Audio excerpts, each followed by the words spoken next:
Morning, everybody. Please be seated. Please call the case. Good morning, Your Honors. The matter before the court this morning is the case entitled In Re United Auto Workers Local 2322, case number 24 AP 129. Representing the appellant, the University of Vermont, is attorney Nicholas DiGiovanni Jr. Seated at counsel table with attorney DiGiovanni is attorney Sharon Reich Paulson. Representing the appellee, United Auto Workers Local 2223, is attorney James Shaw. Okay, thanks very much, and good morning, counsel. Counsel for the appellant, if you come up, there's a button on that podium. You can. I've already experimented with it. You have. I was going to say, if you hit it the wrong way, you can take off to Mars, but otherwise, I'll expect you to stay. For the record, please introduce yourself and identify your client before you start. Yes, good morning. My name is Nicholas DiGiovanni. I'm representing the appellant in this case, University of Vermont. Thank you. We're here this morning asking you to reverse a decision of the Vermont Labor Relations Board in which they found that certain graduate students at the university who held the title or position of pre-doctoral fellows or trainees were employees under the State Employees Labor Relations Act. By way of background, the appellee union had filed a petition for election of collective bargaining representative with the VLRB, seeking to represent a bargaining unit that included both all graduate teaching assistants, graduate research assistants, graduate assistants, and also pre-doctoral trainees and fellows. Now, while there are some 1,700 graduate students at the university, at the time of the hearing, there were only 627 that fit that description of the unit that the union was seeking. 57 of those 627 were the pre-doctoral fellows or trainees that we're talking about here this morning. So what are the rest of the 600 and whatever the number was? The rest of the 627 would be the graduate teaching assistants, the graduate research assistants, the graduate assistants. And is that the group that you've agreed can be organized? Yes, indirectly. And I say that because in the hearing below, we did challenge all of the unit members that the union sought. We argued that they were primarily students, that they shouldn't be considered employees under the statute. Upon coming to the appeal process here, however, we have limited our question before the court as to whether the fellows and trainees are employees. So we are not disputing that the graduate assistants are employees for purposes of this appeal. And in fact, as we'll talk about, there's a striking contrast between that group of graduate assistants and the fellows and trainees that we're addressing here did today. not find that striking. I'm sorry? Board did not find that striking. They did not. They did not. You are not challenging the findings of the board. They lumped all of them together to a great extent. When you read their decision, they're treating all of them holistically and not looking at the very real distinctions between the group we're talking about and the graduates. Well, they did. I'm thinking about the testimony of Lillian Russo Savage. They did look at that. And that is, of course, what we consider to be an error of law on their part, that they did not indicate, that they did not find that this group of fellows and trainees were very different from the graduate assistants. And there were compelling reasons why they should have considered them differently, but they did not. Russo Savage was also a graduate assistant, wasn't she? I'm sorry? Wasn't Ms. Russo Savage also a graduate assistant? She was. And this does happen in the life of a graduate student at the university. They may have 5 or 6 or 7 years to get their PhD.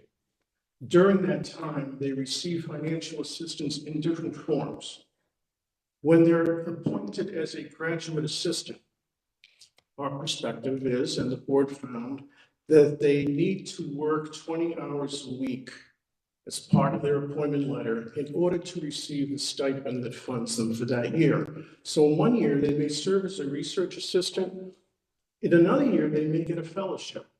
And the fellowships are very different They do not require 20 hours of work. They do not require any work at all. But wasn't that the expectation? Wasn't that one? Wasn't that the expectation? It was not, Your Honor. We would submit that if you look at the testimony, and the graduate dean was asked this question, are there any service expectations for the fellows and trainees? And he testified, no. They are all doing research work. They're all working toward their degree. They're all students. But in terms of an expectation of what do I have to do to get the money, if you're a fellow, you do not have to provide any services to the university. If you're a graduate assistant, you do. You have to put in the 20 hours a week. That is written up in the appointment letters that all of them receive. And that is distinguished from the appointment letters or the award letters in many cases that a fellow receives. Well, there was something that jumped out at me when I read about this, is the issue of portability. Could you explain what that means? Apparently that is a Yes. fundamental distinction that is important to understand here. Yes, Your Honor, and let me try to explain. The stipend that a fellow receives or a trainee receives comes from two sources. This is in the record. It comes either from the university as an award, like a scholarship might be in our common understanding, or it comes from an external agency like the National Institute of Health or the National Science Foundation, which is also a competitive award situation. So if the National Science Foundation gives to a UVM graduate student a fellowship of $24,000 for the 9-month appointment period, that is owned by the student. If that student changes programs at the university, they keep the money. If that student even leaves the university, they keep the money. It's portable in that regard. So if they go to another institution, If it's an external award from the National Institute of Health, National Science Foundation, it's portable. They can take the money with them. And that's in the record as well. And that's contrasted with the stipend that a student graduate assistant receives. That's not portable. They're assigned to a faculty member. They're assigned to working for that faculty member. They can't leave that lab and go to another lab. Their appointment is for that particular individual faculty member. That is not portable for them. And that's a key distinction. That is the essence of the case, in short. In order to establish an employee status, the board, first of all, looked at the statute. Statutes of no help. The statute defines an employee as someone who's employed, which is a tautology that doesn't help us very much. Well, there's a long test for what the board considers an employee based on its prior cases. The board looked at common law. And the board looked at the common law definition that basically, and I'm citing in what the board said, although employed is not defined, this is the printed case 2122. Although employee is not defined, the dictionary definition includes to provide work for someone for pay. They also cited the U.S. Supreme Court decision in Town and Country, which talked about an employee is any person who works for another in return for financial or other compensation. In other words, in common parlance, it's a quid pro quo. If you do the work, you get paid. If you don't do the work, you don't get paid. But they're carrying out in large part, they're carrying out a research grant. And whether it's been awarded to them or it's been awarded through the university, the money is funneled through the university. The university sets the compensation and the person has to do certain things in order to carry out the research grant. Well, respectfully, I would say that does apply to the graduate assistants, but not to the fellows. They are doing research because they're working toward their degree, but they're not working on the grant that the faculty member has. Or if they are, it's not because they have to. You know, again, admittedly, this is a complicated area. In most situations, you don't have this duality of someone who is a student and an employee, potentially an employee. And so the board was trying to figure out how to handle this. Other jurisdictions, including the National Labor Relations Board, has had the same challenge. And they have used the common law definition to distinguish those students who are getting their stipends without conditions except to maintain good academic progress. And those students who are getting their stipend only if they carry out certain functions, only if they carry out certain duties. And I think the record is full of that contrast, even in small items. For example, a graduate assistant gets a W-2, has taxes withheld, has to sign an I-9 form to prove that they are appropriately able to work in this country. The fellow does not. The fellow doesn't get a W-2. But it's income. It's income, and they may have to pay taxes on it. That is absolutely correct. Sure. Correct. But in terms of their treatment by the university, they don't have to fill out an I-9 form in order to work because they're not considered an employee. So again, it's a study in contrast. If you look at the record for the graduate assistants and you look at the record for the fellows. And again, admittedly, this was a case of first impression in the state. It's the first case we've had dealing with quote student employees. Other jurisdictions have had to wrestle with this issue. There have been many cases, including under the National Labor Relations Act, in which teaching assistants and research assistants were found to be employees. But the MIT case that we cited, the case out of Washington and the case out of Pennsylvania, those awards drew distinctions between those graduate students who functioned as fellows and those that functioned as graduate assistants. Understanding that you don't agree with the outcome here, taking that as a given, do you think the VLRB gave enough consideration and discussion of the issues as they pertain to the pre-doctoral trainees and fellows? We asked we moved for reconsideration after we lost in the first instance. And that's in the printed case. You can see how the board handled that. They said, well, we basically have found that they're all employees. And we found that those individuals do have to provide services to the university. We respectfully disagree with that in terms of what that record shows. So they did lump all of them together. Whether they did the fine analysis that they should have done in our judgment is up to the court to decide. Counsel, one of the issues raised by appellee is that you didn't preserve this argument below. Can you address that? Well, I believe we did, and one could look at how that was laid out differently, but we certainly took the initial position in writing that none of them are employees. That was our primary position.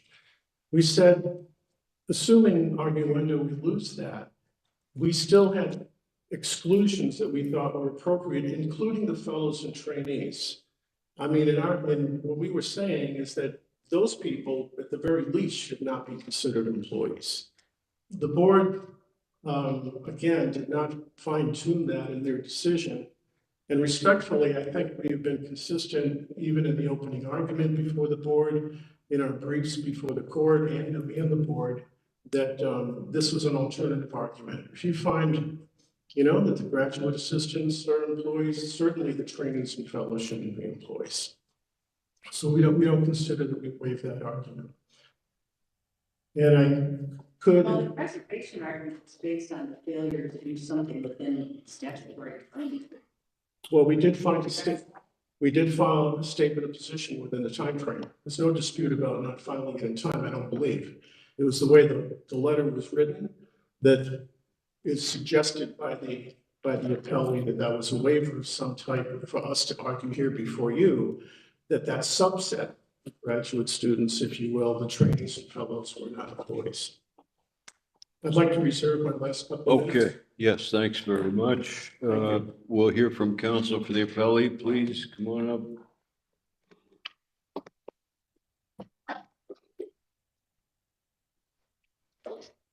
And if you would, please introduce yourself and identify your client. Good morning, Your Honors. James Shaw here on behalf of UAW Local 2322. Thank you. I'd like to start with this first question about the statutory prerequisite that an employer is required to follow at the outset of an organizing campaign. There is a relatively new, as of 2020 requirement in section 941 C2AI cited in our brief and quoted that an employer has 7 business days from when the union files a petition seeking to represent employees to state its position. It is correct. We don't contend that the filing was late. We challenge the content of the filing.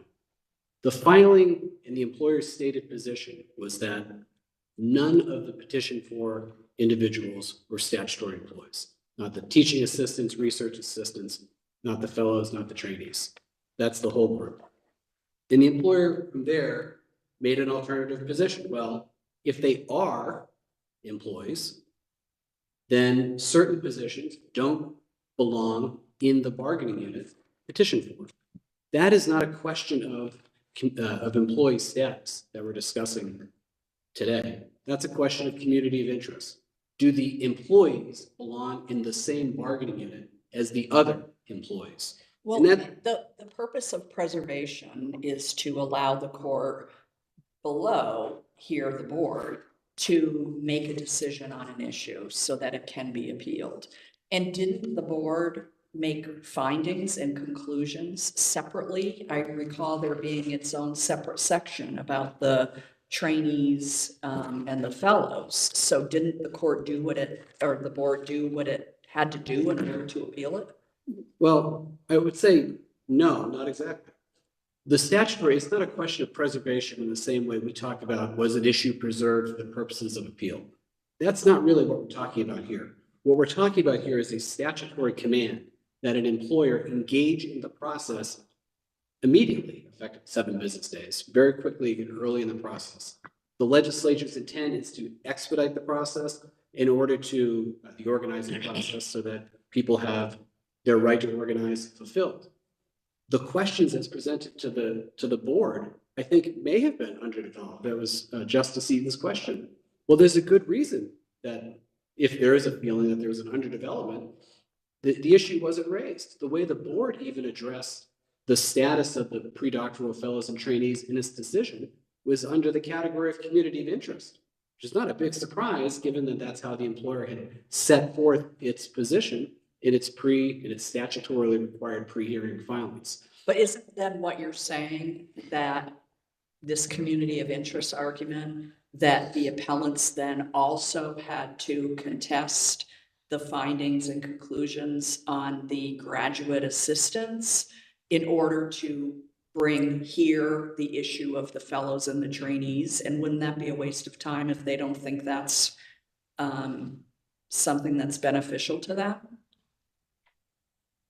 I'm not sure I understand the question. So you seem to be arguing that because below there was an argument as to the graduates and the PhD individuals, that they were all lumped together. And here they've separated, the appellants have separated out the fellows and the trainees, right? Isn't that your argument, that they can't, that's not preserved because below they argued them as a group? It's a little different than that. It's that the employer's secondary argument, which they're relying on here in this case, is different than the question of employee status. They raised an argument in the filing, it's in the supplemental printed case at the end, that it's a question of community of interest. Community of interest depends on the individuals being employees. So the employer never took the position that the fellows and trainees were not employees, even if everybody else was. That's a position they're taking now. But didn't they take that when they said none of these people are employees? Doesn't that encompass your pre-doctoral trainees and fellows? The way in which the argument is presented is that graduate student employees writ large are not statutory employees. They're students instead. The employer did not present or preserve an argument early on that, well, if not this group, then that group, the way it's looking to slice it up now is not the way it presented the case initially. Why does it matter? Why does it matter what you're saying? What is the implication under the law of your argument? I'm trying to follow. The importance is to give life to the statutory revision that the legislature made in 2020 to the organizing law. That if employers under the law are supposed to act with certainty and to act quickly in order to validate the organizing rights of employees. Well, were you deprived? If they can change it now, then that's What counter. were you deprived of the opportunity to raise issues in response to their notice because of this failure to discriminate, if I can use that word, between one class of students and the other? Were you deprived of an opportunity to raise some argument that you'd like to make that you've been denied because of what you claim is a failure to? Well, no, but we won the case before the VLRB. So the VLRB found, as against the employer's initial primary position, was that these aren't employees, these are students. The VLRB disagreed, found that they are employees. So I mean, it's hard to say that we weren't able to make the argument we won. So no prejudice, right? No prejudice. I don't think prejudice is part of the statute. If you insert prejudice into the statute, you then amend it. You say the employer has to take a position within 7 business days, and then you'd add on, and they get to change their position on equitable considerations of prejudice. That's not in the statute. Turning to the substantive question about employee status of these two categories of individuals. The employer, I think, Mr. Shaw, overstated. some of these graduate students provide services and some do not, correct? Provide services to undergraduates or provide services to the university. In our view, all of the petition for individuals provide service of some kind to the institution. And some kind being, might not necessarily be teaching services, might be showing up at a fair or whatever, showing people around the school. Does that suffice? I don't think that's the work of the graduate student employee group, that showing students around campus, for example, but working in laboratories, training undergraduate students, maintaining the safety of laboratories, attending workshops, working on offsite internships that brings in revenue for the university. Those are the kind of tasks that these graduate student employees, the predoctoral fellows and trainees, are required to perform in order to get the compensation they get. But aren't you conflating the requirements of the academic program with requirements of a person being an employee? It makes sense that a PhD candidate would have to do research. Yes. That may benefit the school somehow, but that is an academic requirement, right? And the person isn't getting paid from the school to do research. There was no requirement that they be an employee to do research, only that they do so because of academic requirements. Isn't that right? Well, I think I don't think that's completely right, although there certainly is an overlap between the academic and the employment status of every member of the bargaining unit. The graduate research assistants, for example, fit the exact description that you just gave. And yet there's no dispute here before the court that those folks are employees and included within the bargaining unit. So, like, for example, Julia Russo-Savage served in both positions, graduate research assistant and as a fellow. She did the same thing. She received the same kinds of compensation. She had the same responsibilities. She was doing the same research. That's the kind of work she was doing. In that work, yes, it does benefit her academically. She's learning something while she does it. She may be able to use some of the research results from the lab for her dissertation. The university makes a bundle of cash on that work that she does. And the way the university earns that money is because when a university receives a grant, including these portable grants that we've been describing, the university takes about half of it.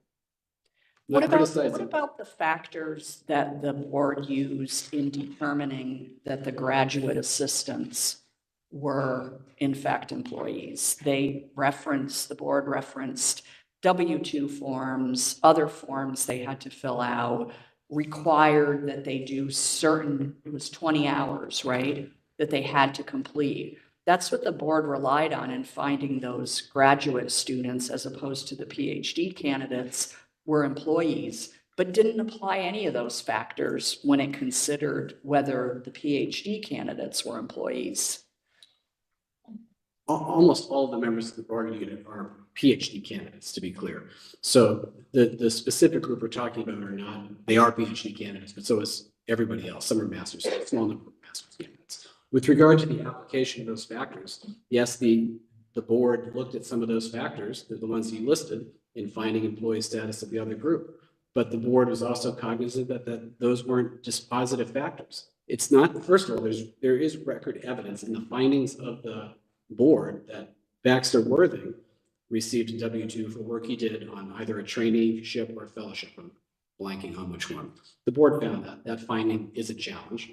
So it's not a blanket rule that you don't get a W-2. All of the payments that went to the students came through the university's payroll system.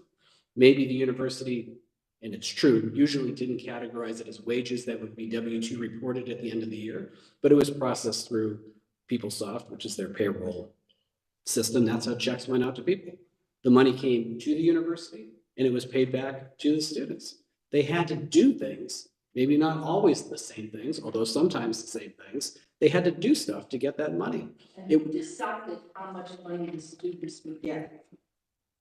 There was a combination so that, for example, a student could apply for and get awarded this traineeship or grant. I'm going to use a rough number. Maybe it was worth $25,000. The university would then top off the money to bring them up to roughly $30,000. So there was a combination of income sources. The university got money from the grant, and it also added some of its money to pay money to the student. With regard to the portability, I just want to be clear on the point. It is true that the grants were portable, but there were like limitations on that portability. You couldn't just get up and leave and just show up at another university and just, hey, I've got a grant, I get to work here. You know, the university, another university would have to accept it, a different program within UVM would have to accept it. The graduate trainee and fellow has to meet the obligations of the traineeship or the fellowship in order to continue doing it. So it's not like they just got money from somewhere else and could do anything they wanted. They were regulated by UVM. Was it different between those two groups? Was the other group, did they have portability of the money that they were getting? Some individuals had portability, others didn't. Some individuals received their funding directly from UVM. So the portability would typically come from like a federal government source, you know, the National Science Foundation. If I was an employee, I would apply for it. They'd award it to me. I would then have to be affiliated with some institution. Obviously, if I'm a grad student at UVM, that's where I'm going to be doing the work in order to continue to receive that funding. It's also important for the court here to remember the deference it shows to the VLRB. The VLRB did consider these questions. It can reconsider the questions upon UVM's motion for reconsideration. They decided on a record that these individuals were employees. The question is not whether the court would analyze the factors differently. The question is whether it's a reasonable interpretation by the board. They looked at the record and saw these individuals look like the others, meaning the fellows and trainees look like graduate research assistants. They have requirements imposed on them. They applied the law, and I don't think there's any dispute that they applied the correct body of law. And they reached a conclusion that these are employees under the statute. So we should give the board deference on that Yes, interpretation? yes. And the board recognizes a case of first impressions for them. And so would that minimize the amount of deference that be afforded? I don't think so. I think that's the purpose of the board, is to consider these questions. The board is an expert in understanding questions of collective bargaining, of employee status in the labor organizing context. That's what they're for.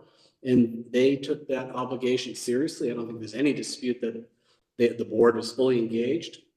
Everyone presented the evidence that they wanted to present, and they analyzed it and reached a conclusion.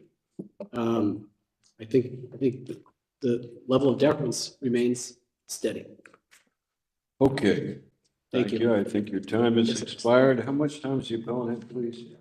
Appellant has 2 minutes and 6 seconds remaining. Counsel.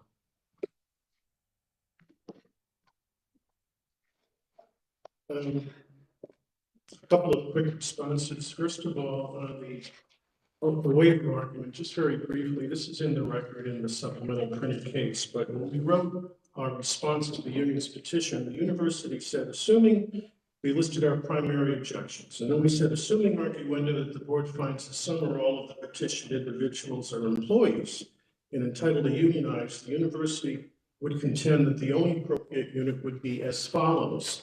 And then we stated basically that the only appropriate unit would be all graduate students enrolled in degree programs and working at the university, providing instructional or research services as a condition of receiving a stipend or other funds in the position of graduate teaching assistants or graduate research assistants. And then we cited the trainees and fellows as examples of that for exclusion. So by giving the board the alternative definition of saying you have to find that quid pro quo, we did preserve our rights. So I wanted to make that point again, in addition to the ones we mentioned earlier. I also wanted to point out that some of the witnesses that the board cited from the hearing, who were on trainee or fellowship situations, the evidence conclusively shows that the university, they weren't working for the university. I'll use one example, Baxter Worthen, who was on a pre-doctoral trainee through the qualitative and evolutionary STEM training program. And the board noted as part of the program, he was required to complete an internship outside of academia, not even another university, outside of academia. That went along with receiving the money under that traineeship. It's another case in Bailey Kretzler. These are all in the record where they're not working for the university. They're carrying out certain functions as part of the fellowship, but they're not doing work for the university. And that's Well, the traineeship is only a part of it though, right? Might only be a semester or a year or something, if it's a multi-year study. well, yes, they can be. These fellowships, Not a requirement. they tend to be year to year, or maybe semester by semester. The completion of the internship for that year, 2018, 2019, was doing the internship outside of academia, participating in training and professional development seminars, et cetera. That's in the record. All right. Thank you very much. Your time has expired. Please call a conclusion of the hearing. The next hearing for the court is scheduled for 1